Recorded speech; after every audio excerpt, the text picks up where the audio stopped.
But the big story, our Trump tracker, as we are calling it, the US President Donald Trump says now that he's open to a deal with China over tariffs. That's right. Donald Trump has tweeted a short while ago saying we are waiting for a call from Beijing. Remember, China has rejected Trump's threat of additional 50% tariffs that the US president says will come into effect from tomorrow if the Chinese do not come to the negotiating table. Trump's deadline for China is ending later tonight. US and European markets have rebounded on hopes that there could be a trade deal between the US and China in the offing. All of this, of course, coming in the backdrop of that all-out trade tariff war between America and China. Donald Trump announcing a potential additional 50% tariff on China less than 48 hours after Beijing announced a tit-for-tat 34% tariff on the United States. Reports say China is mulling a multi-front economic pushback. It's our top focus. In a moment, I'll be joined by Raghuram Rajan to explain just where the world is going with this trade war. First, take a look at that story. China's 34% tit-for-tat tariffs on American goods has infuriated Donald Trump. The US president has threatened to slap another 50% tariff on China if Beijing doesn't withdraw the levy by Tuesday. With China, as you know, against my statement, they put a 34% tariff on above what their ridiculous tariffs were already. And I said, if that tariff isn't removed by tomorrow at 12 o'clock, we're putting a 50% tariff on above the tariffs that we put on. Let's break down the mathematics of Trump's tariffs on China. With a fresh 50% tariff threat looming that comes on top of the 34% reciprocal tariffs slapped on April 2nd, and an early 20% for failing to curb fentanyl flow into the United States. The total tariff can go up to 104%. This is not taking into account the pre-existing tariffs of 7.5% to 25% from Trump's first term as president. China is unfazed, calling Trump's tariffs blackmail and disruption of the global economic order.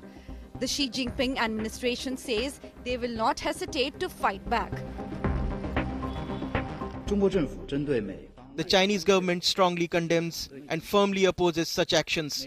The US approach is a typical act of unilateralism, protectionism, and economic bullying, which causes harm to others while backfiring on itself. China is considering a multi-front economic pushback. First in line is a ban on Hollywood films.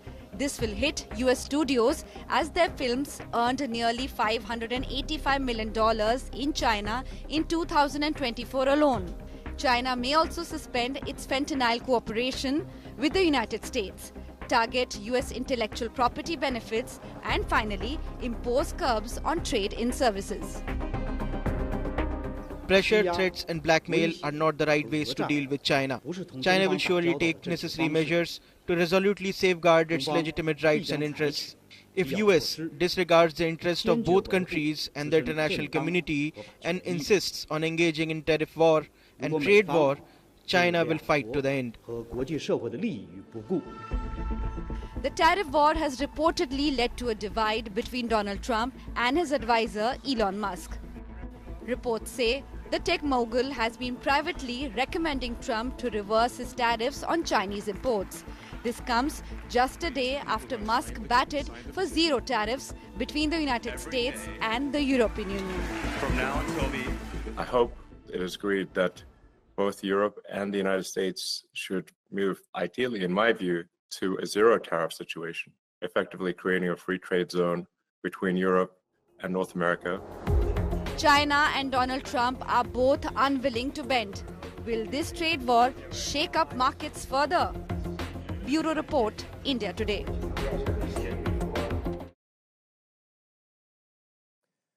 And joining me now from Chicago is a very special guest. I'm joined by the former RBI Governor, the professor at Chicago's Business School, and someone who's really seen as a preeminent voice in the world of global economics today. Professor Raghuram Rajan joins me. Appreciate your joining us, Dr. Rajan. It's been quite a turbulent week, if I may say so, to put it mildly. I recall on the day last week that Donald Trump brought these tariffs, his so-called Liberation Day. You had briefly commented saying this was a potential self-goal by the US president. Do you want to be more specific? Why do you think this tariff war could be a self-goal?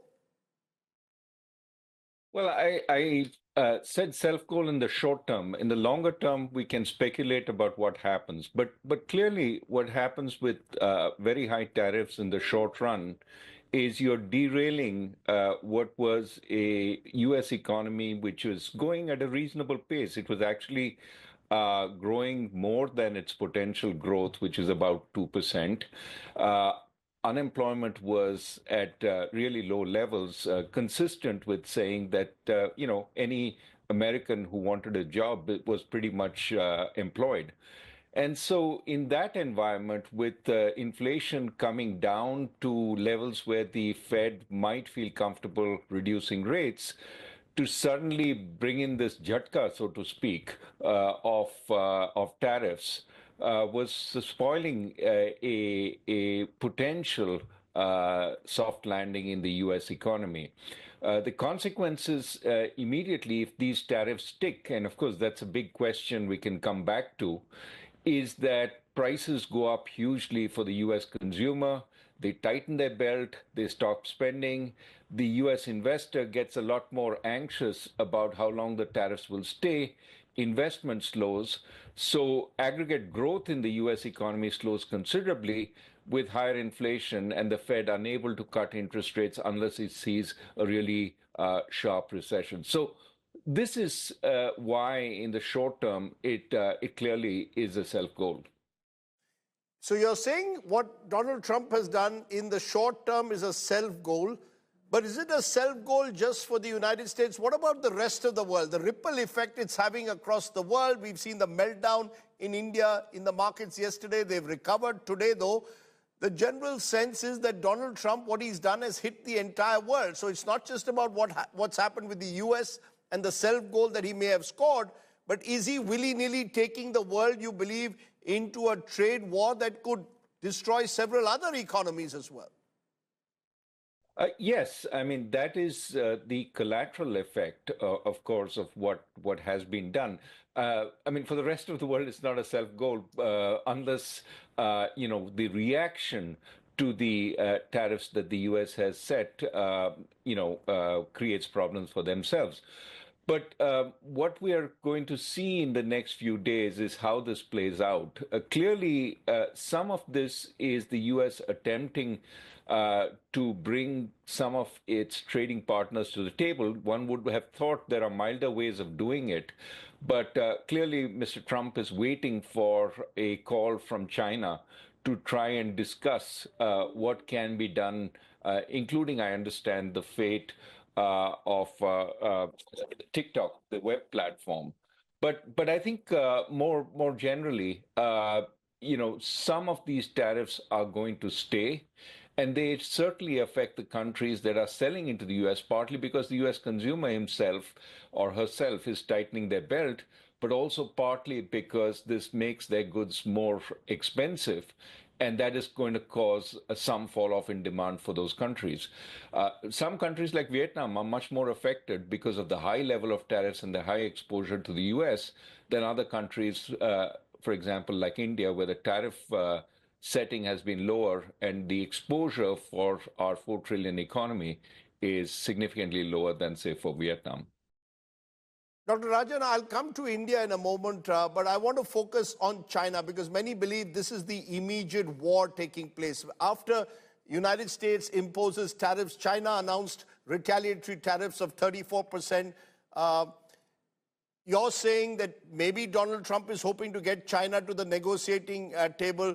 Do you believe, as some observers have told us, that all of this is a US-China war over tariffs? And if the two sides come and settle and come to the negotiating table, then much of this could be sorted out. There is a sense in the United States in particular that China has got away with low-cost manufacturing for too long. Is this Trump versus China? No, I think it's deeper than that. I mean, you have a record of President Trump talking in the 1980s when China really didn't signify at that point in the global economy about how the US was being taken advantage of by Japan, by the Europeans, etc. So part of this is a long-standing grievance in his mind that the rest of the world sells into the US, and any deficit that the US runs is evidence of their taking advantage of the US. Of course, economists would disagree significantly with that view. I think the second, apart from this general sense, is that there is a bunch of mercantilist economists around him, like Peter Navarro, who really believe that deficits are a bad thing. They somehow indicate you're not creating enough jobs in the US, and by tariffing the rest of the world, you can bring jobs back to the US. Now, this is a kind of economic theory which has been derided for over 300 years, right from Adam Smith. But some people still cling on to that. And, that's part of the reason for tariffs. But I think the primary force right now for why the tariffs won't go back to the previous level is the US needs revenues to fund the tax cuts that the president has been promising. And tariffs are a source of revenue. So many believe that this 10% basic universal tariff is probably here to stay, even if some of the higher reciprocal tariffs can be renegotiated down, because the US actually is using this as a source of funding for its tax cuts. Let's turn to India then. Ahead of these reciprocal tariffs, Professor Rajan, Prime Minister Modi was in Washington. There is much talk now of a potential Indo-US trade deal by the autumn.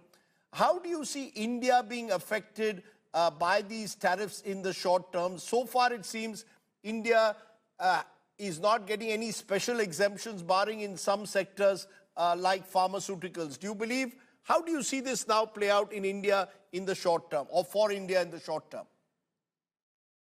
Well, yes. I mean, this goes back to the way the tariffs were set based on a somewhat rudimentary formula.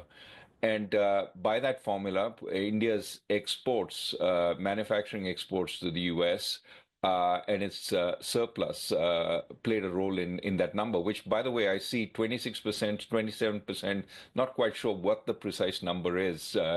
But the fact is that Indian exports to the United States are relatively small compared to our GDP, right? GDP of around 4 trillion, exports around 85 billion.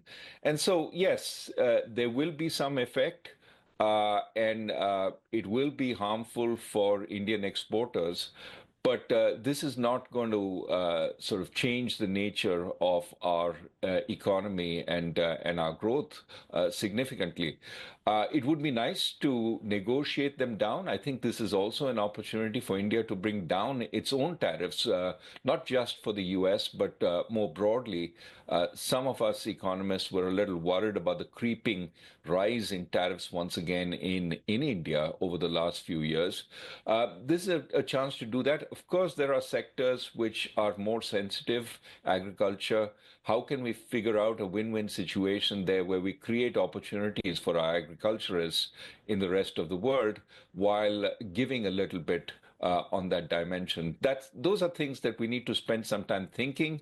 I am of the view that knee-jerk reactions are probably not warranted, which the government is wisely not doing. But I do think trying to conclude a deal sooner rather than later will certainly help our exporters. So what you're saying, Professor Rajan, is that India should pursue and seal a bilateral deal with the United States, hopefully on favorable terms, not seemingly at gunpoint, but at the same time maybe use this as an opportunity to get our own tariff structure in place, maybe explore trading opportunities with ASEAN, with other regions also, maybe not just be dependent on the US, and maybe take advantage, would you say, of a China plus one strategy that the world is looking at? Look at options to China?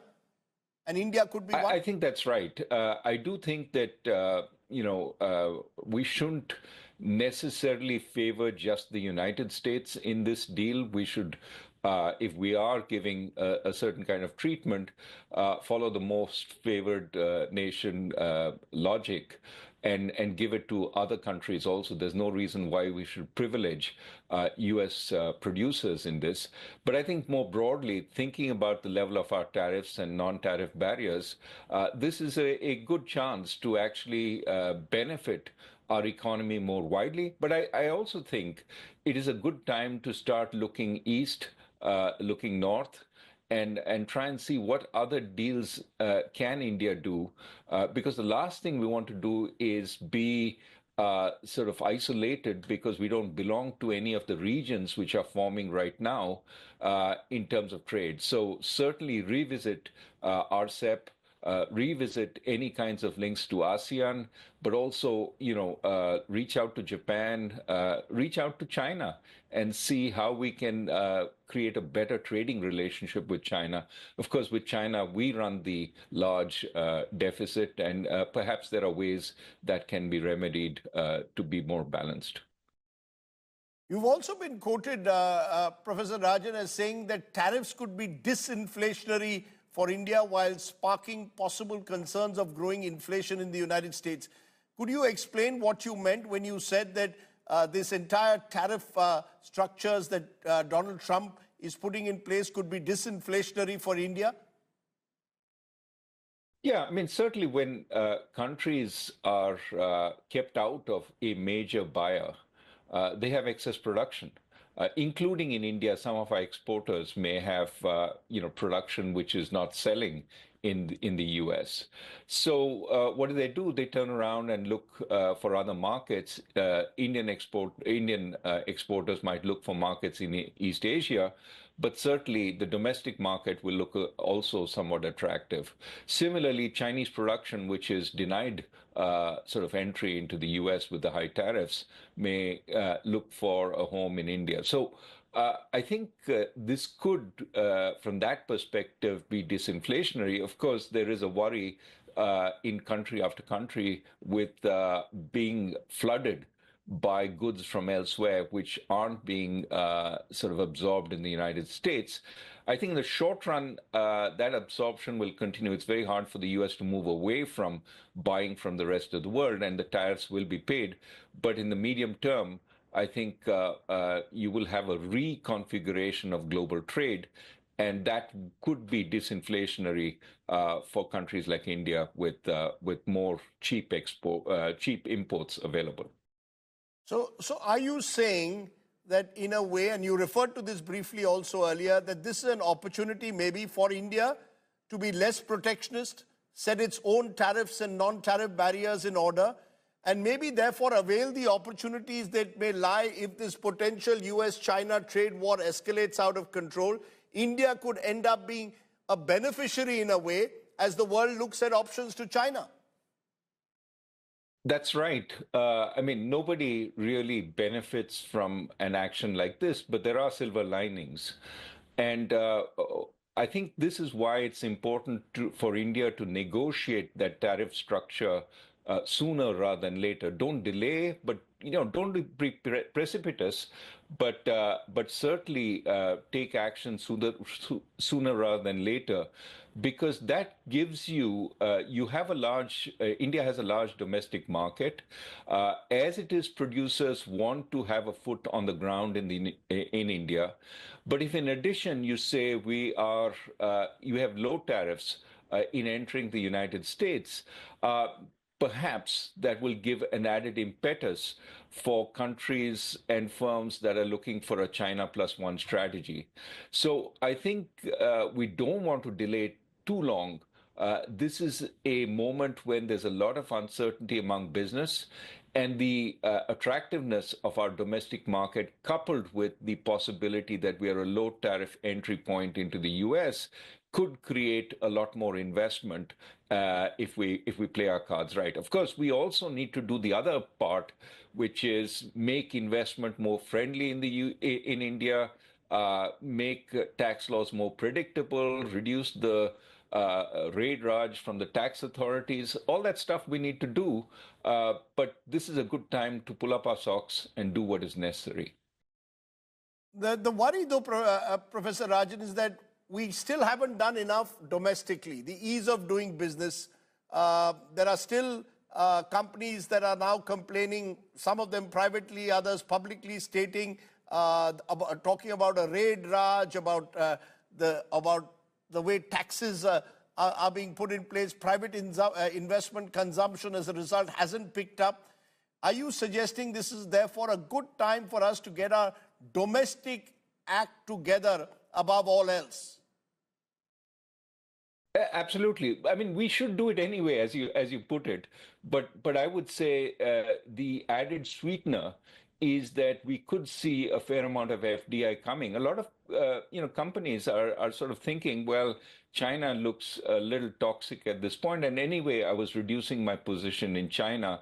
Where else do I position it? It used to be Vietnam, but Vietnam has got hit again with these significant tariffs, and Mexico is no full solution, as we've seen.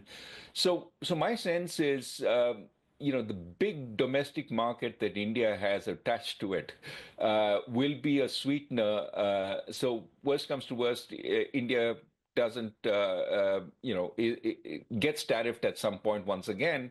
At least there's a large domestic market we can play to, and India is not poisonous on the geopolitical front, unlike some other countries. So in that sense, I think that, this is an opportune moment for us, but we really need to get our act together.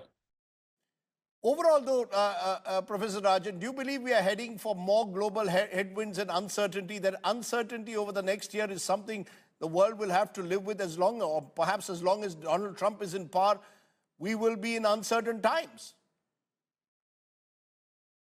Almost surely the answer is, I hope this was the big sort of uncertainty coup. But, the reality is that, policy making today in the United States is concentrated in one man. And given that, it will be volatile regardless of the personality. But given the personality is Mr. Trump, it is even more volatile. So I think the rest of the world has to live with this. Of course, a lot of countries are going to sort of start thinking of alternatives that they were ignoring so far. And I think this is a good time for India to revisit its economic strategy. I think one good news in all this is our services exports have been relatively untouched by tariffs. And as you know, services exports overtook manufacturing exports recently. So, we are, in a sense, a little more protected. The US is also a huge services exporter and therefore has less incentive to tariff services. So my sense is, we have had somewhat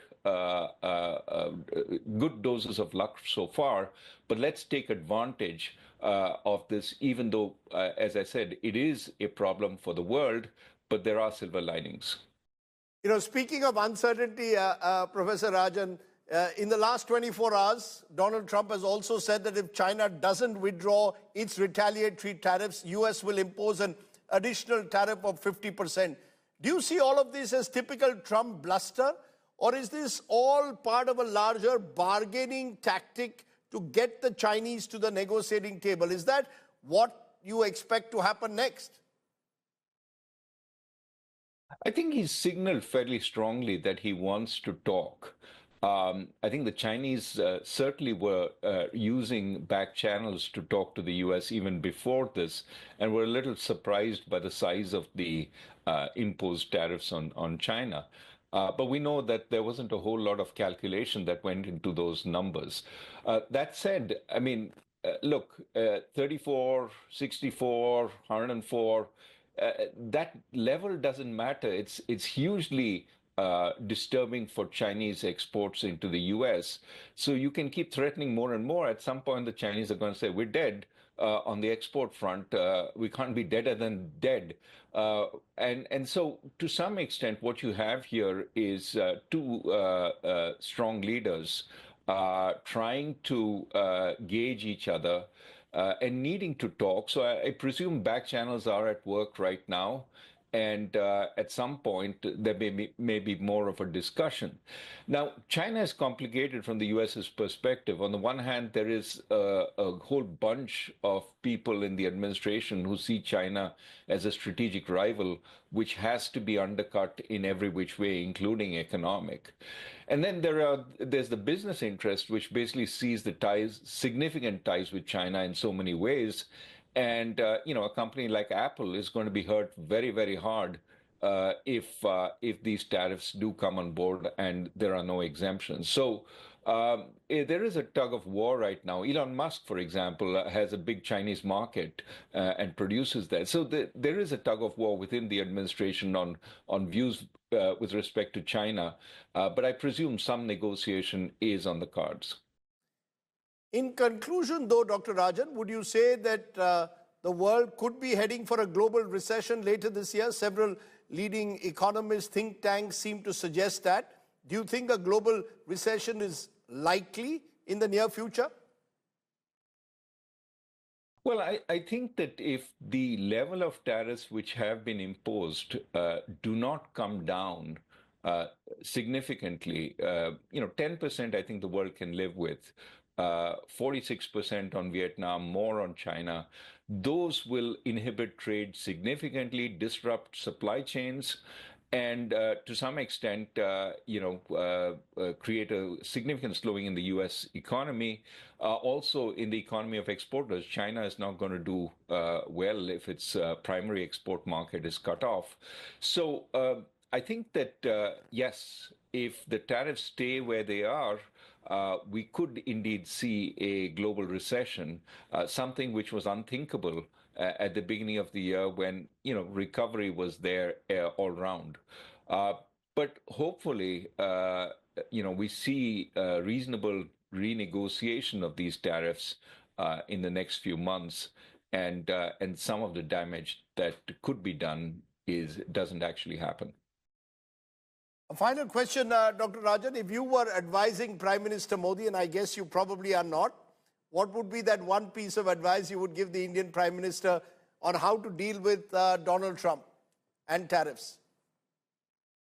No, I would say that very clearly, treat this as an opportunity for India, and certainly don't, delay the negotiations on tariffs too long. But also, we've been talking about improving the business environment. We've taken some actions, including improving infrastructure.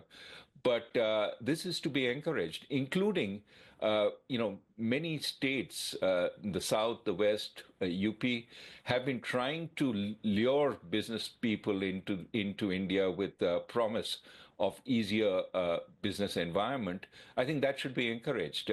These fairs where we try and get foreign business people to see what is possible, these government initiatives, guidance, for example, in Tamil Nadu, helping business people with the logistics, with land acquisition, etc. These are all welcome initiatives which ease doing business. The center should support the states and basically be neutral to where things are set up across the country, but encourage much more FDI. This is an opportunity to do that. Professor Rajan, for giving us your view of where the world stands at this critical juncture. Thank you so much for sharing your wisdom. Really appreciate you joining us there from Chicago. Raghuram Rajan on the Trump tariffs. Let's turn back home to the big story of the day, the major legal victory for the MK Stalin-led Tamil Nadu government, with the Supreme Court coming down heavily on Governor Ravi for dealing assent to 10 crucial bills. In a stinging judgment, the apex court called the governor's move illegal, arbitrary, and acting in bad faith. While the Tamil Nadu Chief Minister MK Stalin has welcomed the move and called the Supreme Court ruling historic, the big question: will the Tamil Nadu governor now step down? In a moment, I'll be joined by a special guest, but first take a look at what the apex court said. Big blow to Tamil Nadu Governor Ravi. A Supreme Court bench of Justices J.B. Pardiwala and R. Mahadevan came down heavily on the governor for delaying assent to 10 bills passed by the State Assembly. The court ruled that the governor's decision to reserve the 10 bills for precedent as illegal and arbitrary. The judges went on to say the 10 bills shall be deemed to be cleared from the date it was sent a second time to the governor by the Assembly. The bench made it clear that the governor, who draws powers from Article 200, enjoys no veto power, and said governor's decision on bills is open to judicial review. The court also set time frames for the governor to act on bills. In withholding assent and reserving it for the President with the aid and advice of Council of Ministers, the governor can take maximum 1 month. While withholding assent without the aid and advice of Council of Ministers, the governor must return the bill within 3 months. If a bill is presented to the governor after reconsideration by State Assembly, Raj Bhavan must clear it within 1 month. So the court has held that you are not a super legislature. Court goes on to say, lay down a time schedule so that in future the governors of the different states, they keep in mind this judgment. These reports are coming very frequently from various states. Governors must pass orders within a period of 1 month to 3 months, depending upon the nature of the bills. So therefore, a timeline has been fixed, which should generally be followed. Tamil Nadu Chief Minister M.K. Stalin described the Supreme Court verdict as historic.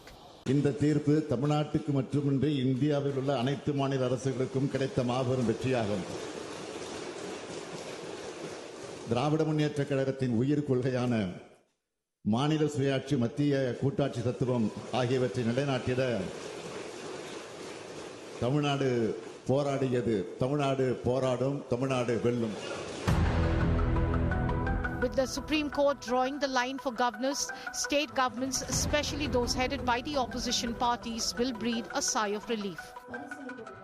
It's a big verdict, and bigger yet are the political ramifications of this verdict. Non-BJP ruled states have been raising this issue for a long time, that the delay by governors is a direct attack on their governments. Now, with the apex court drawing a Lakshman Rekha and defining the role and power of governors, it remains to be seen how this plays out in the political arena. In New Delhi, with cameraman Manish Jha, this is Anisha Mathur for India Today. And let me go now to one of the country's leading lawyers, senior Supreme Court advocate, former Attorney General, and was a lawyer for Tamil Nadu in the court. Mukul Rohatgi joins me. Mr. Rohatgi, thank you very much for joining me. It's been a very stinging judgment by the Supreme Court pulling up the governor of Tamil Nadu. Do you believe, and I'm going to be very direct with you, in the context of what the judgment says, should the Tamil Nadu governor Ravi now step down, owning moral responsibility? See, first of all, I must say that this is a path-breaking judgment. It's a very bold and a courageous judgment. Rarely some judgments come across like this, maybe once every decade. And I would say full marks to the Supreme Court to uphold the Constitution and the oft-quoted, rule that how you may be, the Constitution and the laws are above you.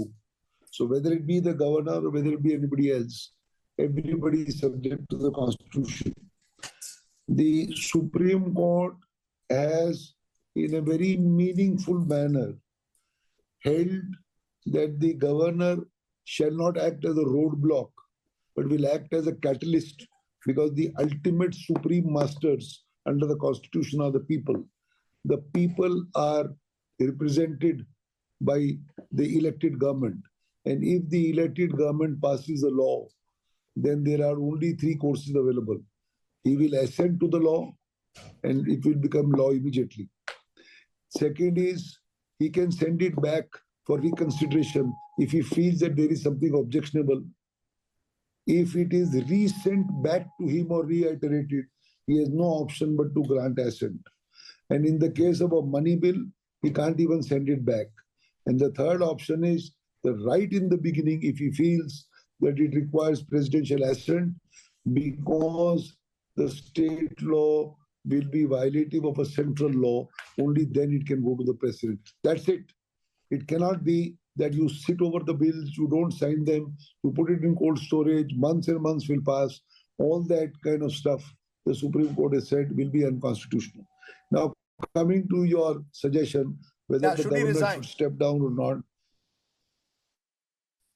I personally find in the facts of this case, and I'm glad to say that I started the debate of this case in the Supreme Court of India, that this was a case of continued obstinacy and inaction of the governor.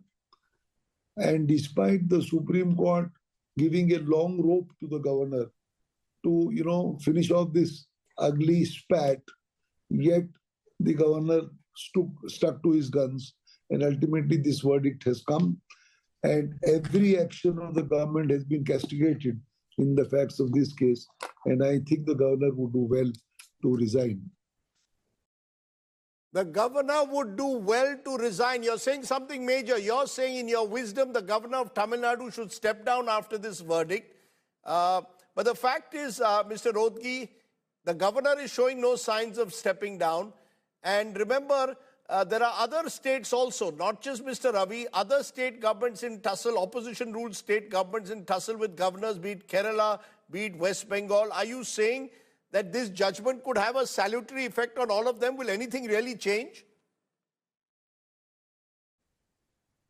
See, Rajdeep, whether the Honorable Governor resigns or not is a matter of his personal discretion. If you uphold high values, then, you take a particular course. But your larger question, whether this will help in solving the tussle which is going on, I know it is going on in Kerala also. And that Kerala case is also pending in the Supreme Court. According to me, the law of the land has now been clearly settled, explicitly stated in bold terms by this judgment. Everybody is bound by the judgment of the Supreme Court by virtue of Article 141 of the Constitution. A judgment of the Supreme Court is law. It is akin to parliamentary legislation. That is the impact of a judgment of the Supreme Court. Everybody is bound, including the Supreme Court itself, unless it overturns its own judgment. Therefore, there is no point in saying, it will be a cynic to say that whatever the Supreme Court may decide, nothing will change. I'm sorry, that is not the way one should look at it. One should look at it constitutionally, holistically, and positively. This has laid down the law. Everybody is bound. And mind you, Rajdeep, I said the judgment is very bold for one more reason.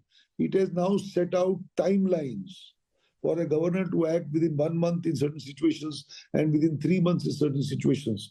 The court has used the phrase that the governor cannot choke the assembly because the assembly is discharging a constitutional function of passing laws and implementing laws, which is the will of the people. That's how this pyramidal structure is based, that the ultimate masters are the people. May I ask you, though, in conclusion, that is this also about the larger question of the way governors are appointed in this country? They are seen largely as nominees of the center, do the center's bidding. Do you believe that this judgment will have a salutary effect on the way governors are appointed?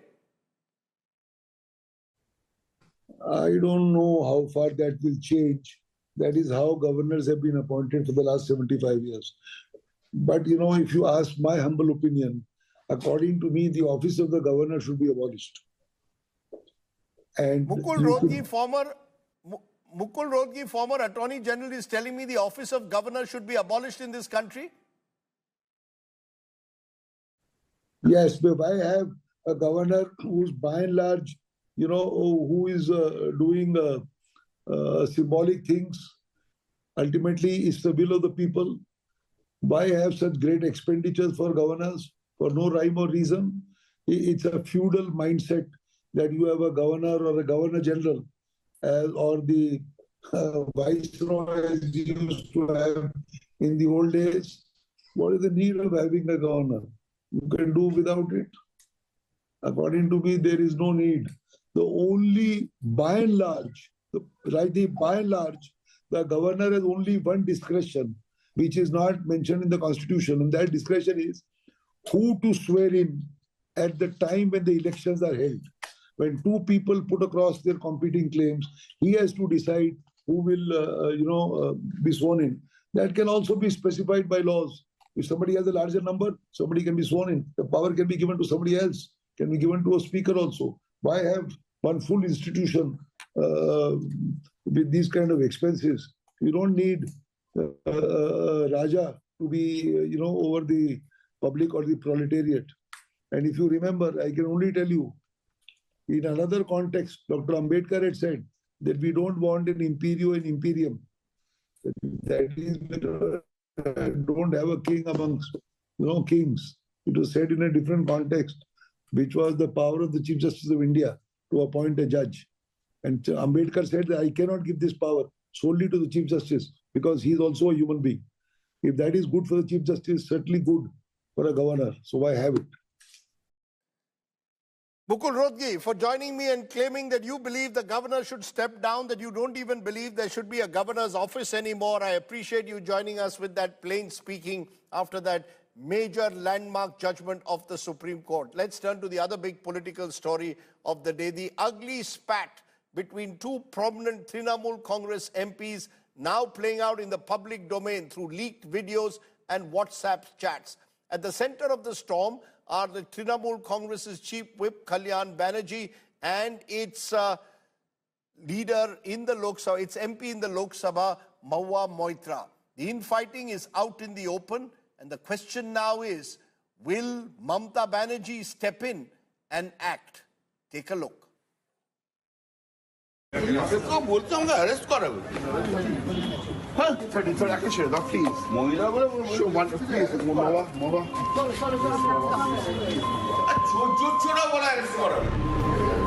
non-stop rant by senior TMC MP Kalyan Banerjee, where he refers to a chore woman and then slams her, questions her integrity. Attempts to pacify him by colleagues like Derek O'Brien did not work. Also seen in the video with Kalyan Banerjee is another TMC MP, Sagarika Ghosh.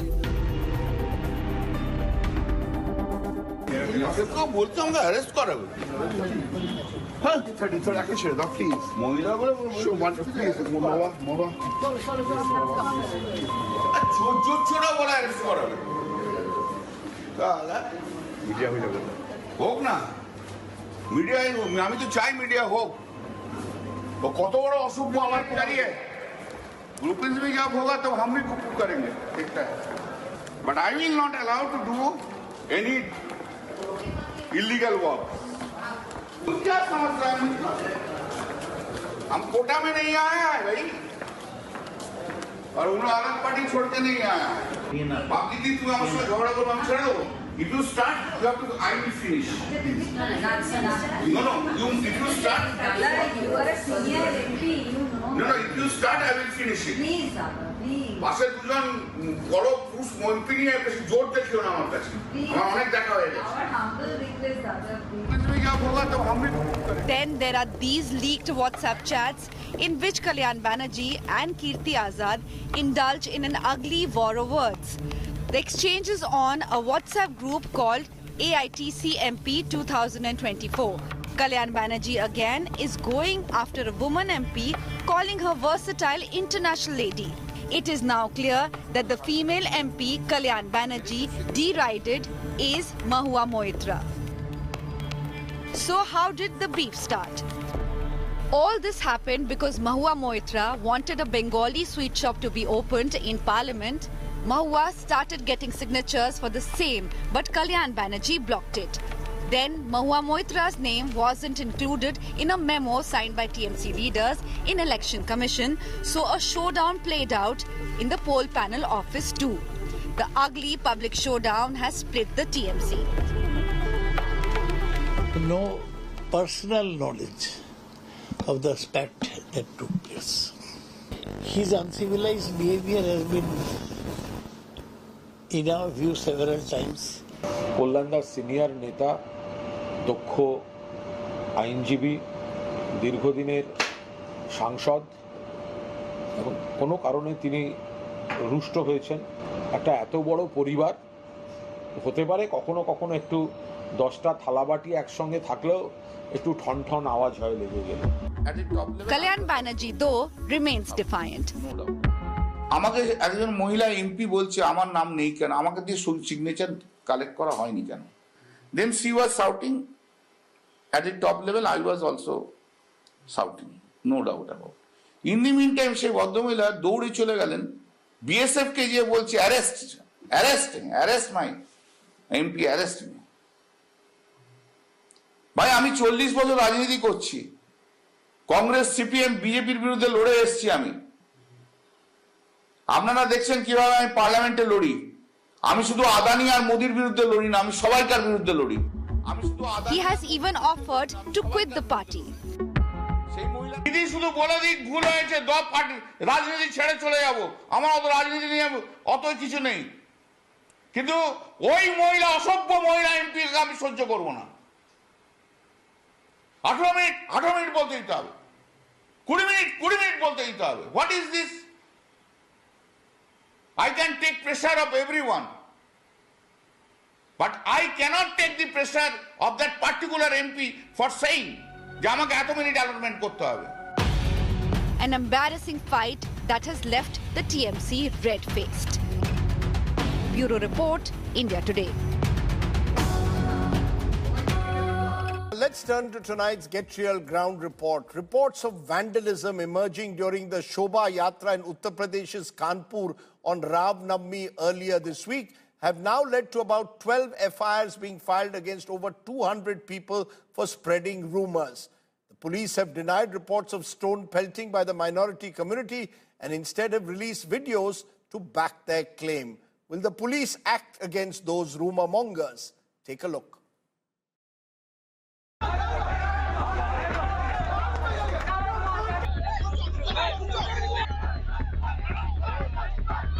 Ram Navami Shobha Yatra leading to vandalism in Kanpur. The police have released videos to debunk claims of stone pelting during festivities earlier this week. The videos show people who took part in the Shobha Yatra go berserk at a location. In another place, they are seen jostling with the police.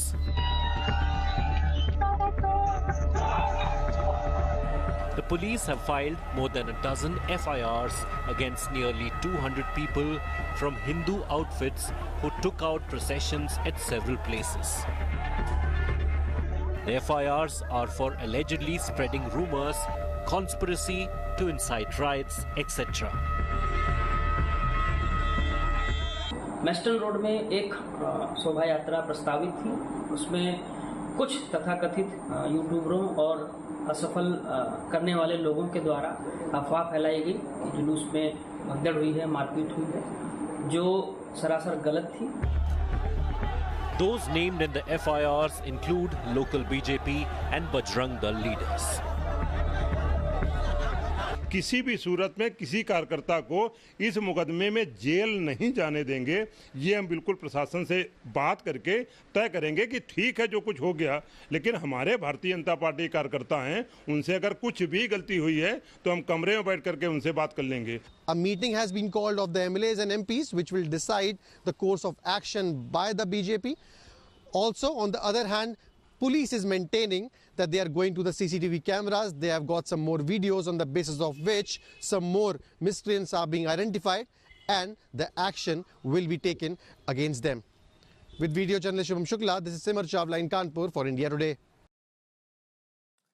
Let's turn from there to our fact check segment. Viral videos of madrasas being sealed in UP under Waqf law. India Today's fact check team finds out the truth. Take a look. You are watching Fact Check segment where we bust fake news. After the President's approval, the Waqf Amendment Bill became a law on 5th April. The government says that this law has been made with the aim of improving the management and administration of Waqf properties.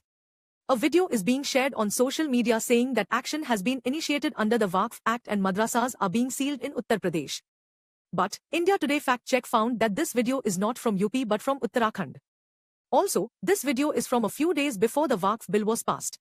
This fact check on viral fake news is done by India Today's team Afa. This is AI Sana signing off.